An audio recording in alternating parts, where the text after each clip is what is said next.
சொல்லுங்க டாக்டர், என்ன விஷயமா இருந்தாலும் ரொம்ப லேட் பண்றீங்க. அர்ஜுன், சொல்கிறதுக்கு ஒன்றும் இல்லைப்பா. சத்யாவுக்கு மெமரி லாஸ் ஆயிருச்சு. என்ன டாக்டர் சொல்றீங்க? என்ன டாக்டர் அம்மா சொல்கிறீங்க? மெமரி லாஸ் ஆயிருச்சு அப்படின்னா அவளுக்கு ஞாபகம் ஒன்றுமே இல்லையா?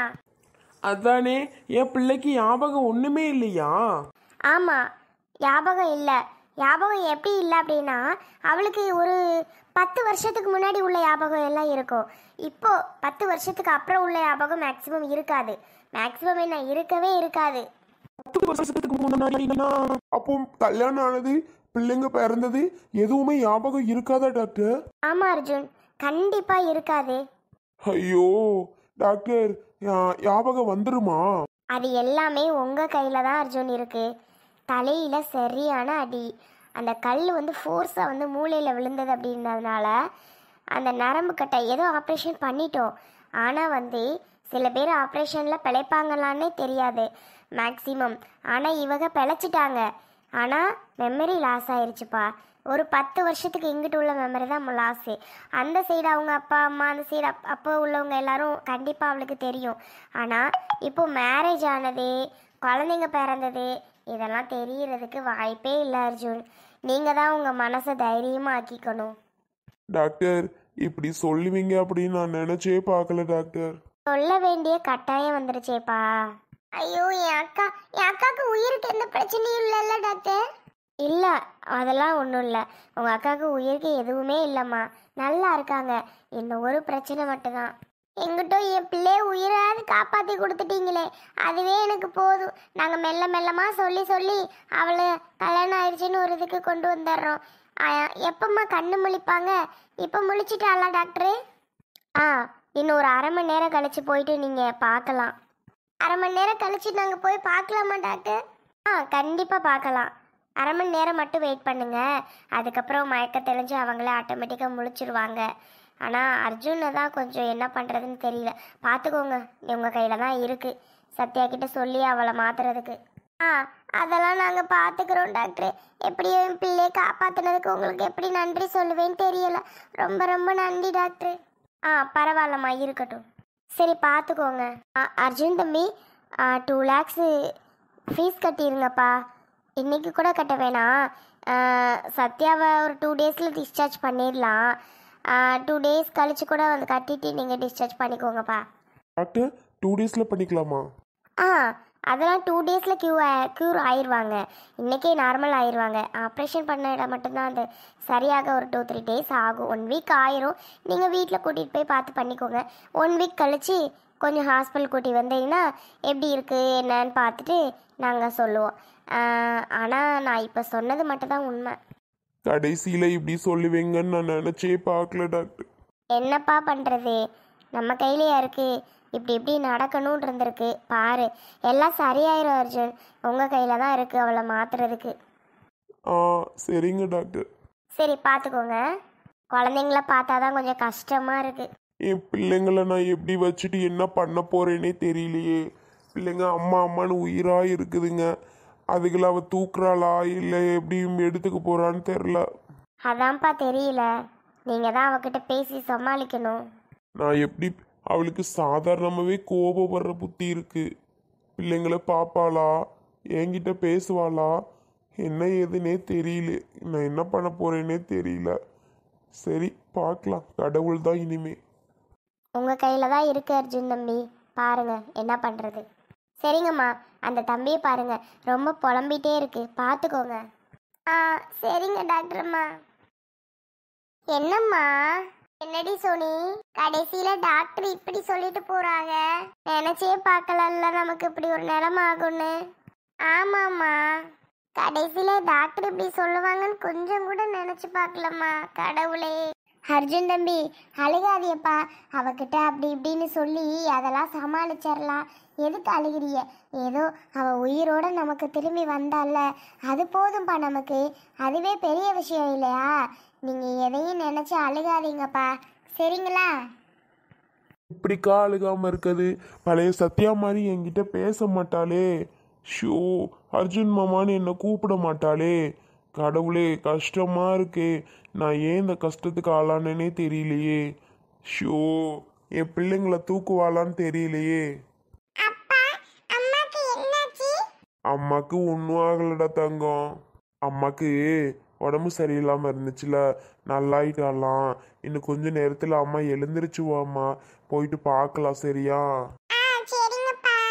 பாரு சோனி, எப்படி பிள்ளை கேட்குதுன்னு. எப்படி சோனி சமாளிக்க போகிறோம்?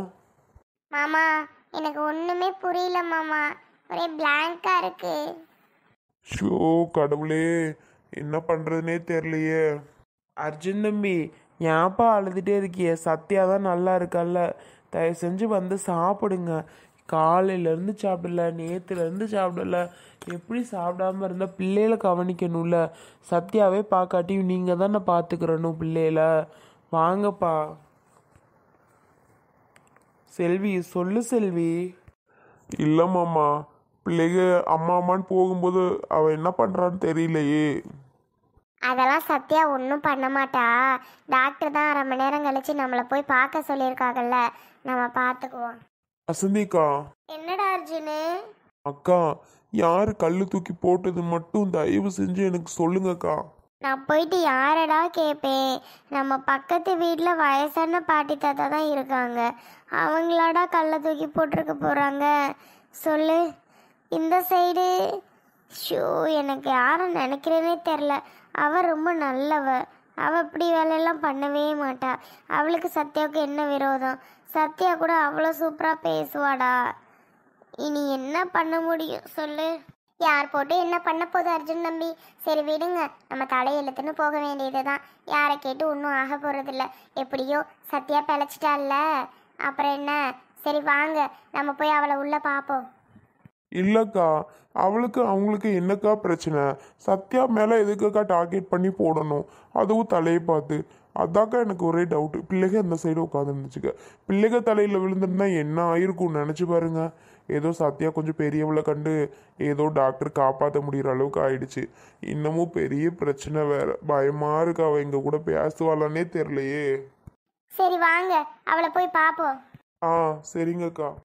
சத்யா அம்மா, என்னம்மா ஹாஸ்பிட்டலில் இருக்கேன், எனக்கு என்னாச்சு? சோனி சாரீலாம் செம்மையாக இருக்குடி. சாரி கட்டியிருக்க. வசந்தி சித்தி நல்லா இருக்கீங்களா? அப்பா, யார் இந்த குட்டி பாப்பா? கியூட்டா இருக்கு. ஐயோ, யாருன்னு கேக்குறா. ஷோ கடவுளே, பாப்பாவை யாருன்னு கேட்குறாளே. ஓய், உங்க அம்மாவை கூப்பிடுறியா? வசந்தி சித்தி, இது யாரு? உங்க பொண்ணா? இல்லம்மா. இப்போதைக்கு அவகிட்ட சொல்ல வேணாம், கல்யாணம் ஆயிடுச்சு, அது இது குழந்தை அப்படின்னு. செல்விக்கா, என்னப்பா? சத்யா கிட்ட இப்போதைக்கு எதுவுமே சொல்ல வேணாம்க்கா. அவள் ரொம்ப டிப்ரெஷன் ஆயிடுவா. என்னடா அது கல்யாணம் அப்படி இப்படிங்கிறாங்கன்னு. ஏன்னா அவளுக்கு எந்த மெமரியும் இல்லைல்ல, அதனால டிப்ரெஷன் ஆயிடுவா. எதுவுமே நீங்கள் சொல்லாதீங்கக்கா, பார்த்துக்கலாம். இல்லப்பா, நான் சொல்லல. அவளுக்கா கொஞ்சம் கொஞ்சமா தெரிய வரட்டும். ஆ ஆமாக்கா. ஐ வசந்தி சித்தி உங்க பொண்ணாது? என்ன என்னை பத்தி இனியா இனியாங்கிற அம்மாங்கிற? உன் பேர் இனியாவா? என் பொண்ணு இல்லம்மா. உங்க பொண்ணு இல்லையா? சோனி, சாரியில அழகா இருக்க தெரியுமா? ஆமா சத்யா. எப்படிம்மா ஹாஸ்பிட்டல்னு கேட்குற, எதுவுமே சொல்லாம நிக்கிற? அப்பா அப்பா அமைதியா அழுதுகிட்டே நிக்கிறாரு. எனக்கு எதுவும் உடம்பு சரியில்லையா? ஆமாம்மா, கொஞ்சம் உடம்பு சரியில்லாம தான் உன்னை ஹாஸ்பிட்டல் கூட்டிட்டு வந்தோம். ரொம்ப பெரிய பிரச்சனை டாக்டர் சொன்னாங்க. இப்போ நல்லா இருக்க. அங்கிட்ட ஒரு குட்டி அம்மா, அவங்க யாருமா அழுதுகிட்டே நிற்கிறாங்களே ஒருத்தவங்க? அந்த அண்ணா. அவங்களா? அவங்க நம்ம பக்கத்துல சொந்தக்காரங்க தான்மா. யாருமா எனக்கு தெரியாத சொந்தக்காரங்க? வசந்தி சித்தியோட தம்பி தான். அப்படியா? அர்ஜுன் சொல்லுவாங்களே அவங்களா? வெளிநாட்டுலலாம் இருந்தாங்க, வந்துட்டாங்கம்மா. குட்டி பாப்பாலாம் அவங்க பிள்ளைங்க தான். அந்த அவங்க வசந்தி சித்தி தம்பி பிள்ளைங்களா? ஆமாம்மா.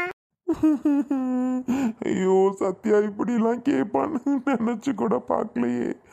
அந்த அண்ணா யாருங்கிறாளே.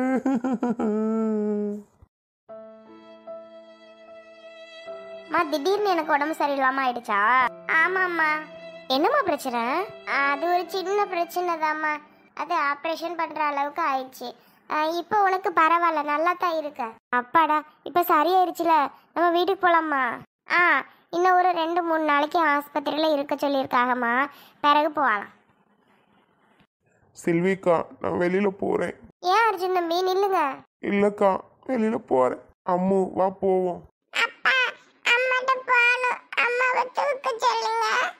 இல்ல பாப்பா வேண்டாம், வா அப்பா தூக்கிட்டு போறேன் வா. மா அந்த பாப்பா ஏன் இப்படி அழுகுது? சும்மாதாம்மா அழுகுது.